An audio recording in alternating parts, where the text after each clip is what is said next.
बंधु माने आजिर एही कार्यक्रम को आपण मानकु स्वागत।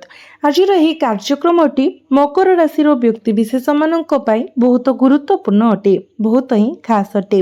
कारण आपण अगस्त मासटी को पालन करने को प्रस्तुत हुंतु। एही मासटी आपणको पई एक गुरुत्वपूर्ण समय हेबाकु जाउछि।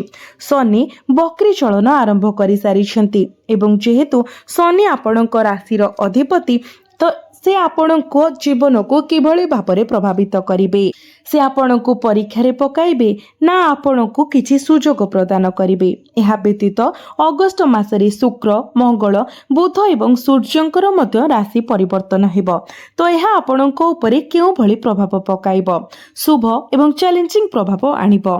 तो आजिर वीडियो रे एही सब विषय विस्तार भाବରେ आलोचना करिबा। बंधु माने आपण अपार कठिन परिश्रम करिसेंती एवं संपूर्ण भाବରେ समर्पण मध्य देखाइछंती, तथापि आपण जहा चाहुतिले किंबा आशा करिथिले ताहा हासिल करि पारि नाहंती। तेणु आपणक मध्यरे असंतोषर भावना रहिछि। जेतु शनि आपणक राशिर अधिपति, आपण केबे भी कठिन परिश्रम करबाकू पछ घुंचा दियंती नाही। आपण स्वाभाविक भावरे परिश्रमी एवं सर्वदा प्रतिबद्ध। तथापि किछि समय पाई किंबा हुएत वर्ष वर्ष धरी आपण आपणक प्रयासर फल पाई नाहंती। आपण सर्वदा आर्थिक चिंतारे जर्जरित अछंती। भविष्यत कौन हेबो किंबा काली किपरि रहिबो ताहा भाबुछंती। पारिवारिक विवाद सामान्य कथा को नहीं सृष्टि हुए एवं आपण अनुभव करती जे आपणकर मूल्य अग्राह्य किंबा अणदेखा होई जाए। आपण भाबुथांती केबे समाधान आसीबो, शनि केबे न्याय प्रदान करिवे। एही चिंता गुड़िक आपणक मन को निरंतर भाराक्रांत करिथाए, किंतु वर्तमान एही चिंता गुड़िकर अंत देखा जाउछि। जदि देखंतु प्रथम एवं सबुठारु गुरुत्वपूर्ण कथा हेउछि 27 जुलाई को शनि बकरी होइछिबे। स्वाभाविक भावरे जेतेबेले कोनोसी कार्य सठिक दिगरे अग्रसर हुए फलाफल सीधा सड़क होइथाए। विपरीत भावरे जदि प्रक्रिया निजे विपरीत हुए तेबे फलाफल किपरि सीधा सड़क होई पारिबो। शनि वर्तमान आपणकर तृतीय भावरे गोचर करूछंती, जहा साहस दृढ़ निष्ठा उत्साह एवं सान भाई भौणीक सहित संपर्क को नियंत्रण करे। एही स्थितिरु शनि निजर तृतीय दृष्टि को आपणकर पंचम भाव को देखुछंती, जहा द्वारा आपणको प्रेम जीवन को प्रभावित करे। शनिकर सप्तम दृष्टि आपणकर नवम भावरे भाग्य एवं आध्यात्मिकतार भाव उपरे पड़ी थाए, जेतेबेले कि शनिकर दशम दृष्टि आपणकर द्वादश भाव अर्थात खर्च एवं क्षतिर भाव उपरे पड़ी थाए। एहीपरि शनिकर बकरी चलन सकारात्मक एवं नकारात्मक उभय फलाफलर मिश्रण आनिब। जेहेतु शनि 138 दिन पाई बकरी रहिबे, यह समग्र अगस्त मास को प्रभावित करिब। तो प्रथमे तो तृतीय भावरे शनिकर उपस्थिति आपणकर सुप्त प्रतिभा को सामना को आनिब। कार्य प्रक्रिया गुड़िक सामान्य धीर होई पारे एवं आपण अनुभव करि पारंती जे आपण जहा करूछंती ताहा पाई आपणको अतिरिक्त प्रयास करिबा को पड़िबो। तथापि यह भगवान शनिक द्वारा स्थिर करा जाइतिबा एक परीक्षा। आपणकर लुकायित क्षमता प्रकाश पाइबाकू जाउछि। एथिपाई महाजागतिक समन्वय अगस्त 2026 रे रूप नेउछि। यह दौड़ीबार समय नुहे, बरं यह आपणक लक्ष्य हासिल करिबार एवं निजको विश्वास करिबार समय। जे जदि आपण एबे कार्य न करंती तेबे यह केबे घटी पारे। आपणको किछि धैर्य व्यवहार करिबाको पड़ी पारे एवं आश्चर्य हेबाको पड़ी पारे जे जिनिस गुड़िक काहेकि आशा अनुଯାयी गति करू नाही। तथापि एपरी परिस्थिति सत्वे आपण आगको बढ़िबाको संकल्प नेबा मुहूर्त रे आपण सकारात्मक फलाफल देखिबा आरंभ करिवे। एबे शनिकर तृतीय दृष्टि पंचम भावरे पड़िबा सह आपणक पार्टनरक सहित जुक्ति संदेह एवं भूल बुझामणा सृष्टि हेबा स्वाभाविक। आपणको आपणकर क्रोध संदेह एवं जुक्ति करिबार प्रवृत्ति उपरे नियंत्रण रखिबाको पड़िबो, नचेत आपणकर संपर्क गुरुतर भावरे बाधा प्राप्त होई पारे। ହୋଇପାରେ। ଏଠାରେ ଶନିଙ୍କର ଦୃଷ୍ଟିକୁ ଆଖିରେ ରଖି ଏହାକୁ ମନେ ରଖନ୍ତୁ। ଏହା ମଧ୍ୟ ସମ୍ଭବ ଯେ ଶନି ଆପଣଙ୍କୁ ପ୍ରତାରଣା କରୁଥିବା ବ୍ୟକ୍ତିଙ୍କୁ ପ୍ରକାଶ କରିପାରନ୍ତି। ସେମାନଙ୍କୁ ପୁଣି ଥରେ ବିଶ୍ୱାସ କରିବାର ଭୁଲ କରନ୍ତୁ ନାହିଁ। ଏହା ବ୍ୟତୀତ ପରବର୍ତ୍ତୀ ଦୃଷ୍ଟି ଭାଗ୍ୟ ଭାବରେ ପଡୁଛି।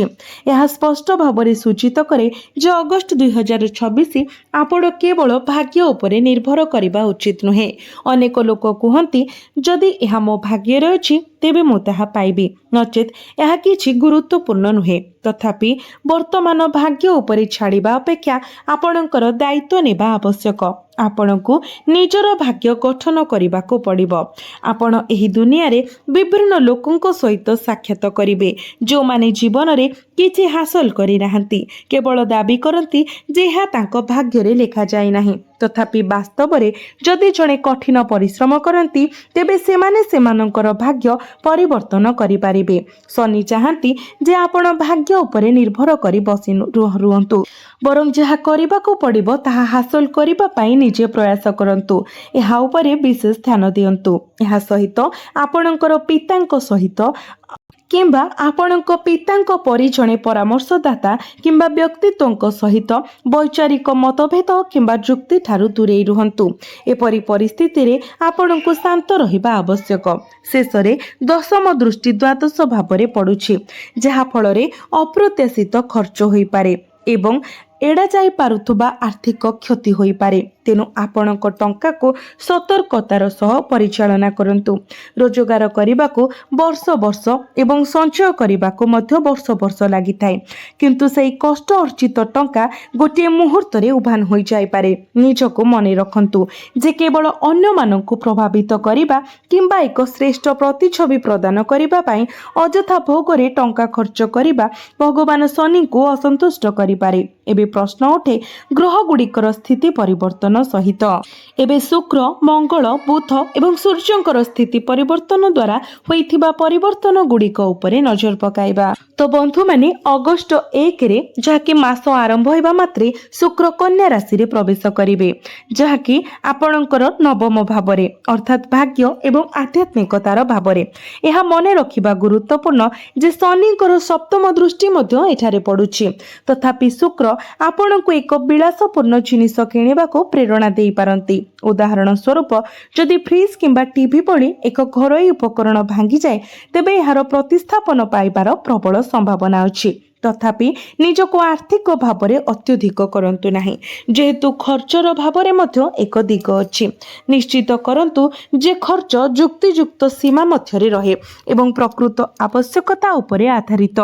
ଏହାକୁ ମନେ ରଖନ୍ତୁ, କାରଣ ଶୁକ୍ର ଆପଣଙ୍କୁ ବିଳାସପୂର୍ଣ୍ଣ ଖର୍ଚ୍ଚ ପ୍ରତି ଆକର୍ଷିତ କରିପାରେ। ଏହା ସହିତ ଫ୍ୟାଶନ ଡିଜାଇନିଂ, ପୋଷାକ ଆସେସରିଜ୍, ହୋଲସେଲ ପୋଷାକ କିମ୍ବା ବୁଟିକ୍, ବ୍ୟୁଟି ପାର୍ଲର କିମ୍ବା ଫ୍ୟାଶନ ସହିତ ଜଡ଼ିତ ଯେକୌଣସି ବ୍ୟବସାୟରେ ଜଡ଼ିତ ବ୍ୟକ୍ତିମାନେ ଏହି ଅଗଷ୍ଟ ମାସରେ ଶୁକ୍ରଙ୍କ ଠାରୁ ଗୁରୁତ୍ୱପୂର୍ଣ୍ଣ ଲାଭ ପାଇବେ। ଏବେ ମଙ୍ଗଳଙ୍କର ଗୋଚର ବିଷୟରେ। ଅଗଷ୍ଟ 2ରେ ମଙ୍ଗଳ ଆପଣଙ୍କର ଷଷ୍ଠ ଭାବରେ ମିଥୁନ ରାଶିରେ ପ୍ରବେଶ କରିବେ, ଯାହା ଶତ୍ରୁ, ଋଣ ଏବଂ ରୋଗକୁ ନିୟନ୍ତ୍ରଣ କରେ। ତ ଉଚ୍ଚଶିକ୍ଷା ପାଇଁ ପ୍ରତିଯୋଗିତାମୂଳକ ପରୀକ୍ଷା ପାଇଁ ପ୍ରସ୍ତୁତ ହେଉଥିବା ଛାତ୍ରଛାତ୍ରୀମାନଙ୍କୁ ମଙ୍ଗଳ ଉତ୍କୃଷ୍ଟ ସହାୟତା ଯୋଗାଇବେ ବୋଲି ଏକ ଦୃଢ଼ ସୂଚନା ଅଛି। ଗ୍ରହ ସେମାନଙ୍କ ପାଇଁ ଅତ୍ୟନ୍ତ ଲାଭଦାୟକ ପ୍ରମାଣିତ ହେବ। ଏହା ବ୍ୟତୀତ 2 ତାରିଖରେ ମଙ୍ଗଳ ଗ୍ରହଙ୍କର ଗୋଚର ଶତ୍ରୁହନ୍ତା ଯୋଗ ସୃଷ୍ଟି କରିବ। ଏହାର ଅର୍ଥ ମଙ୍ଗଳ ଆପଣଙ୍କୁ ପ୍ରତିପକ୍ଷମାନଙ୍କୁ ପରାସ୍ତ କରିବାରେ ସାହାଯ୍ୟ କରିବେ। ଯେଉଁମାନେ ଆପଣଙ୍କର ଅମଙ୍ଗଳ ଚାହାନ୍ତି କିମ୍ବା ଆପଣଙ୍କ ପଛପଟେ ଆପଣଙ୍କ ବିରୁଦ୍ଧରେ ଷଡ଼ଯନ୍ତ୍ର କରନ୍ତି, ତଥାପି ଆପଣଙ୍କୁ ସତର୍କ ରହିବାକୁ ପଡ଼ିବ ଯେ କ୍ରୋଧରେ ଅବାସ୍ତବ କଥା ନ କହିବା, କାରଣ ଏହା କରିବା ଦ୍ୱାରା ଶତ୍ରୁତା ବୃଦ୍ଧି ପାଇପାରେ। ନିଜ କାମ ଉପରେ ଧ୍ୟାନ ଦିଅନ୍ତୁ, ଯେହେତୁ ଗ୍ରହମାନଙ୍କର ସେନାପତି ମଙ୍ଗଳ ପୂର୍ବରୁ ଆପଣଙ୍କର ଶତ୍ରୁମାନଙ୍କୁ ନିପାତ କରିବା ପାଇଁ କାମ କରୁଛନ୍ତି। ତେଣୁ ଆପଣଙ୍କୁ ଏଥିରେ ସାମିଲ ହେବା କିମ୍ବା ଆହୁରି ଶତ୍ରୁତାକୁ ପ୍ରୋତ୍ସାହିତ କରିବାର କୌଣସି ଆବଶ୍ୟକତା ନାହିଁ। ଏଥିରେ ବିଶେଷ ଧ୍ୟାନ ଦିଅନ୍ତୁ। ତେବେ ବନ୍ଧୁମାନେ, ଯେହେତୁ ମଙ୍ଗଳ ହେଉଛନ୍ତି ଅଗ୍ନି ତତ୍ତ୍ୱର ଗ୍ରହ, ତ ସେ ଆପଣଙ୍କୁ ଉତ୍ତେଜିତ କରିପାରନ୍ତି। ତେଣୁ ତରବରିଆ ଭାବରେ କୌଣସି ଡିସିସନ୍ ନିଅନ୍ତୁ ନାହିଁ। ବର୍ତ୍ତମାନ ତୃତୀୟ ଏବଂ ଗୁରୁତ୍ୱପୂର୍ଣ୍ଣ କଥା, ଅଗଷ୍ଟ 5ରେ ବୁଧ ସେହି ସ୍ଥାନରେ ପହଞ୍ଚିବେ ଯେଉଁଠାରେ ବର୍ତ୍ତମାନ ସୂର୍ଯ୍ୟ ଗୋଚର କରୁଛନ୍ତି। ବୃହସ୍ପତି ପୂର୍ବରୁ କର୍କଟ ରାଶିରେ ଉଚ୍ଚସ୍ଥ ଅଛନ୍ତି, ଯେତେବେଳେ କି ବୁଧ ସେମାନଙ୍କ ସହିତ ଯୋଗ ଦେବେ ଏବଂ ବୁଧାଦିତ୍ୟ ଯୋଗର ଗଠନ ହେବ ଏବଂ ଆପଣ ମଧ୍ୟ ଗୁରୁଙ୍କର କୃପା ପାଇବେ। ଫଳସ୍ୱରୂପ ଦୃଢ଼ ସଂକେତ ସୂଚାଇ ଦେଉଛି ଯେ ଅଗଷ୍ଟ 5 ପରେ ଆପଣଙ୍କ ବୈବାହିକ ଜୀବନରେ ଥିବା ବିବାଦ, ଯେଉଁଠାରେ ସାଧାରଣତଃ ସାମାନ୍ୟ କଥାକୁ ନେଇ ଭୁଲ ବୁଝାମଣା ହେଉଥିଲା, ସମାଧାନ ହୋଇଯିବ। ସେହିପରି ଆପଣଙ୍କର ବ୍ୟବସାୟ କିମ୍ବା ବ୍ୟବସାୟିକ ସହଭାଗିତାରେ ଯୁକ୍ତି, ସନ୍ଦେହ ଏବଂ ଅସନ୍ତୁଳନ ଦୂର ହେବ, ଯାହାଫଳରେ ଆପଣଙ୍କର ବୈବାହିକ ଏବଂ ବୃତ୍ତିଗତ ସମ୍ପର୍କରେ ସକାରାତ୍ମକ ଫଳାଫଳ ଆସିବ। ଏହି ତିନୋଟି ଗ୍ରହର ମିଳିତ ପ୍ରଭାବ ଅତ୍ୟନ୍ତ ଶୁଭ ଦେଖାଯାଉଥିବାରୁ ଏକ ଗୁରୁତ୍ୱପୂର୍ଣ୍ଣ ଲାଭଦାୟକ ବିକାଶ ଦିଗନ୍ତରେ ଅଛି। ଅଗଷ୍ଟରେ ଆପଣଙ୍କ ବୈବାହିକ ଜୀବନ ଅସାଧାରଣ ହେବ, କୌଣସି ସନ୍ଦେହ ରହିବ ନାହିଁ ଏବଂ ଏକ ସହାୟକ ପରିବେଶ ବିରାଜମାନ ହେବ। ଆପଣଙ୍କ ପ୍ରଭାବ ଆପଣଙ୍କ ଜୀବନସାଥୀଙ୍କ ପାଇଁ ଲାଭ କିମ୍ବା ପଦୋନ୍ନତି ଆଣିପାରେ। ସେମାନଙ୍କ ପାଇଁ ନୂତନ ସକାରାତ୍ମକ ପଥ ଖୋଲିପାରେ। ଏହା ବ୍ୟତୀତ ମାସ ଶେଷ ଆଡ଼କୁ ଅଗ୍ରସର ହେବା ସହିତ, ବିଶେଷ କରି ଅଗଷ୍ଟ 17 ତାରିଖରେ ସୂର୍ଯ୍ୟ ସେହି ସ୍ଥାନକୁ ଯିବେ ଯେଉଁଠାରୁ କେତୁ ପୂର୍ବରୁ ଉପସ୍ଥିତ ଅଛନ୍ତି। ସୂର୍ଯ୍ୟଙ୍କର ଏହି ଗୋଚର ସ୍ୱାସ୍ଥ୍ୟ ସମ୍ପର୍କରେ ଉତ୍କୃଷ୍ଟ ଫଳାଫଳ ପ୍ରଦାନ କରିବ। ଏହା ମଧ୍ୟ ସମ୍ଭବ ଯେ ଦୀର୍ଘ ସମୟ ଧରି ଅଟକି ରହିଥିବା କାର୍ଯ୍ୟଗୁଡ଼ିକ ହଠାତ୍ ସମାପ୍ତ ହେବ। ଆପଣଙ୍କର ଆତ୍ମବିଶ୍ୱାସ ଅପ୍ରତ୍ୟାଶିତ ଭାବରେ ଫେରିଆସିବ ଏବଂ ଆପଣଙ୍କ ହାତକୁ ଥିବା କାର୍ଯ୍ୟ ସମାପ୍ତ କରିବେ ଏବଂ ଏହା ଆର୍ଥିକ ଲାଭର କାରଣ ହେବ। ଏପରି ସମ୍ଭାବନା ସୃଷ୍ଟି ହେବାର ସମ୍ଭାବନା ଅଛି। କେତୁ ବର୍ତ୍ତମାନ ଅଷ୍ଟମ ଭାବରୁ ଆପଣଙ୍କର ସ୍ୱାସ୍ଥ୍ୟକୁ ପ୍ରଭାବିତ କରୁଛନ୍ତି। ତଥାପି 17 ଜୁଲାଇ ପରେ ସୂର୍ଯ୍ୟ ଏଠାରେ ପହଞ୍ଚିବେ ଏବଂ ଆପଣଙ୍କ ରୋଗ ପ୍ରତିରୋଧକ ଶକ୍ତି ବୃଦ୍ଧି ହେବ। ରୋଗ ସହିତ ଲଢ଼ିବା ପାଇଁ ଆପଣଙ୍କ ଶରୀରର କ୍ଷମତାକୁ ମଜବୁତ କରିବେ, କାରଣ ଏହା ସୂର୍ଯ୍ୟଙ୍କର ନିଜସ୍ୱ ରାଶି। ଏହାକୁ ଭଲ ଭାବରେ ବୁଝନ୍ତୁ। ଏହା ସୂର୍ଯ୍ୟଙ୍କ ଦ୍ୱାରା ଶାସିତ ସିଂହ ରାଶି। ତେଣୁ 17 ତାରିଖରେ ସୂର୍ଯ୍ୟ ଯେତେବେଳେ ନିଜସ୍ୱ ରାଶିରେ ପ୍ରବେଶ କରିବେ, ତ ସେ ପ୍ରଭାବଶାଳୀ ଶକ୍ତିଶାଳୀ ଚମତ୍କାର ଦେବେ। କେତୁ ଆପଣଙ୍କ ସ୍ୱାସ୍ଥ୍ୟକୁ ପ୍ରଭାବିତ କରୁଥିବା ସମୟରେ ଏଠାରେ ସୂର୍ଯ୍ୟଙ୍କର ଉପସ୍ଥିତି ଉତ୍କୃଷ୍ଟ ସକାରାତ୍ମକ ଫଳାଫଳ ପ୍ରଦାନ କରିବ। ଔଷଧ ପ୍ରଭାବଶାଳୀ ଭାବରେ କାମ କରିବା ଆରମ୍ଭ କରିବ ଏବଂ ସାମଗ୍ରିକ ପରିସ୍ଥିତି ସକାରାତ୍ମକ ହୋଇଯିବ। ନକାରାତ୍ମକତା ହ୍ରାସ ପାଇବା ଆରମ୍ଭ ହେବ। ଏହା ସହିତ ସୂର୍ଯ୍ୟ ନିଜସ୍ୱ ରାଶି ଦେଇ ଗତି କରୁଥିବାରୁ ହଠାତ୍ ଆର୍ଥିକ ଲାଭ ହେବାର ସମ୍ଭାବନା ମୁଁ ପୂର୍ବାନୁମାନ କରୁଛି। ଧ୍ୟାନ ଦେବା ପାଇଁ ଏକ ଗୁରୁତ୍ୱପୂର୍ଣ୍ଣ ବିନ୍ଦୁ ମଧ୍ୟ ଅଛି। ରାହୁ ଧନ ଭାବରେ ଗୋଚର କରୁଛନ୍ତି ଏବଂ ଅଗଷ୍ଟ ମାସ ସାରା ସେଠାରେ ରହିବେ। ତ ସେ ଆପଣଙ୍କୁ ଟଙ୍କା ରୋଜଗାର କରିବା ପାଇଁ ସର୍ଟକଟ୍ ନେବାକୁ ପ୍ରଲୋଭିତ କରିପାରନ୍ତି। ତଥାପି ଶନି ମାସ ସାରା ବକ୍ରି ଗତିରେ ରହିବେ, ତେଣୁ ଏହା ସର୍ଟକଟ୍ ନେବା କିମ୍ବା ଅବୈଧ କାରବାରକୁ ପସନ୍ଦ କରିବେ ନାହିଁ। ତେଣୁ ଏପରି ନିବେଶକୁ ଏଡ଼ାନ୍ତୁ। ସେୟାର ମାର୍କେଟ ଏବଂ ଗୋଟିଏ କିମ୍ବା 2 ଦିନ ମଧ୍ୟରେ ଶୀଘ୍ର ଲାଭ ପ୍ରତିଶ୍ରୁତି ଦେଉଥିବା ଯେକୌଣସି ଯୋଜନାରୁ ଦୂରେଇ ରୁହନ୍ତୁ। ଦୀର୍ଘକାଳୀନ ନିବେଶ ଅନୁକୂଳ ହେଲେ ମଧ୍ୟ ସର୍ଟକଟ୍ ମାଧ୍ୟମରେ ତୁରନ୍ତ ଲାଭ ପାଇବା ସମସ୍ୟା ସୃଷ୍ଟି କରିପାରେ। ରାହୁଙ୍କର ସ୍ୱଭାବ ହେଉଛି ମହାନ ସ୍ୱପ୍ନ ଦେଖାଇବା, କିନ୍ତୁ ଶେଷରେ ସେଗୁଡ଼ିକୁ ଭାଙ୍ଗିଦେବା। ତେଣୁ ଯେତେବେଳେ ଟଙ୍କା ଆସିବ, ଆପଣଙ୍କୁ ଧୈର୍ଯ୍ୟ ଅବଲମ୍ବନ କରିବାକୁ ପଡ଼ିବ, ବାସ୍ତବତାରେ ବଞ୍ଚିବାକୁ ପଡ଼ିବ ଏବଂ ଅତୀତକୁ ଛାଡ଼ି ଆଗକୁ ବଢ଼ିବାକୁ ପଡ଼ିବ। ଅଗଷ୍ଟ 22ରେ ବୁଧ ଆପଣଙ୍କର ଅଷ୍ଟମ ଭାବରେ ପ୍ରବେଶ କରିବେ, ଯେଉଁଠାରେ ପୂର୍ବରୁ ସୂର୍ଯ୍ୟ ଏବଂ କେତୁ ଉପସ୍ଥିତ ଥିବେ। ବୁଧଙ୍କ ସହିତ ସୂର୍ଯ୍ୟ ବୁଧାଦିତ୍ୟ ଯୋଗ ଗଠନ କରିବେ ଏବଂ ସୂର୍ଯ୍ୟ ଅସାଧାରଣ ଫଳାଫଳ ପ୍ରଦାନ କରିବେ। ଆପଣଙ୍କର ରୋଜଗାର ସମ୍ଭାବନାକୁ ବୃଦ୍ଧି କରିବେ ଏବଂ ଆର୍ଥିକ ଲାଭ ପାଇଁ ସୁଯୋଗ ସୃଷ୍ଟି କରିବେ। ତଥାପି ମନେ ରଖନ୍ତୁ ଯେ ଆପଣଙ୍କର ଆଲର୍ଜି କିମ୍ବା ଇନଫେକ୍ସନ ଭଳି ସମସ୍ୟା ଦେଖାଦେଇପାରେ, ତେଣୁ ନିଜ ସ୍କିନ୍ର ଯତ୍ନ ନିଅନ୍ତୁ। ସବୁଠାରୁ ଗୁରୁତ୍ୱପୂର୍ଣ୍ଣ କଥା ହେଉଛି ଆପଣ କେବଳ ଭାଗ୍ୟ ଉପରେ ନିର୍ଭର କରି ବସିଯାଆନ୍ତୁ ନାହିଁ, ଆପଣ କଠିନ ପରିଶ୍ରମ କରନ୍ତୁ। ତେବେ ଯାଇ ଭଗବାନ ଶନି ଆପଣଙ୍କୁ ଏତେ ମାତ୍ରାରେ ଧନ ଦେବେ ଯେ ଆପଣ ଧନ ଗଣିବାକୁ ମଧ୍ୟ ସଂଘର୍ଷ କରିବେ। ତ ଏବେ ଆସନ୍ତୁ ଜାଣିବା 2ଟି ପ୍ରତିକାର ବିଷୟରେ। ପ୍ରଥମେ ବକ୍ରି ଶନିଙ୍କୁ ସନ୍ତୁଷ୍ଟ କରିବା ପାଇଁ ଶନିବାର ଦିନ ଓସ୍ତ ଗଛ ମୂଳରେ ସୋରିଷ ତେଲର ଦୀପ ଜାଳନ୍ତୁ ଏବଂ ସେଥିରେ କିଛି କଳା ରାଶି ମିଶାନ୍ତୁ। ଏହା ରାହୁଙ୍କୁ ଆପଣଙ୍କୁ ଭ୍ରମ ଦୁନିଆରେ ଫସାଇବାରୁ ରୋକିବ ଏବଂ ଶନିଙ୍କର ବକ୍ରି ଚଳନ ସମୟରେ ଶନିଙ୍କର କୃପା ସୁନିଶ୍ଚିତ କରିବ। ଏହା ସହିତ ମଙ୍ଗଳ ଗ୍ରହକୁ ଜଟିଳତା ସୃଷ୍ଟି କରିବା, ଋଣ ନେବାକୁ ବାଧ୍ୟ କରିବା କିମ୍ବା ଆପଣଙ୍କୁ ଆଗ୍ରେସିଭ୍ କରିବାରୁ ରୋକିବା ପାଇଁ ମଙ୍ଗଳବାର ଦିନ ହନୁମାନ ଚାଳିଶା ପାଠ କରନ୍ତୁ। ପ୍ରତ୍ୟେକ ଦିନ ବିଷ୍ଣୁ ସହସ୍ରନାମ ପାଠ କରନ୍ତୁ କିମ୍ବା ଶୁଣନ୍ତୁ ଏବଂ ଶୁକ୍ରବାର ଦିନ ଧଳା ରଙ୍ଗର ଜିନିଷ ଦାନ କରନ୍ତୁ। ଏହା କରିବା ଦ୍ୱାରା ଆପଣଙ୍କ ପାଇଁ ସୌଭାଗ୍ୟର ପଥ ଖୋଲିଯିବ।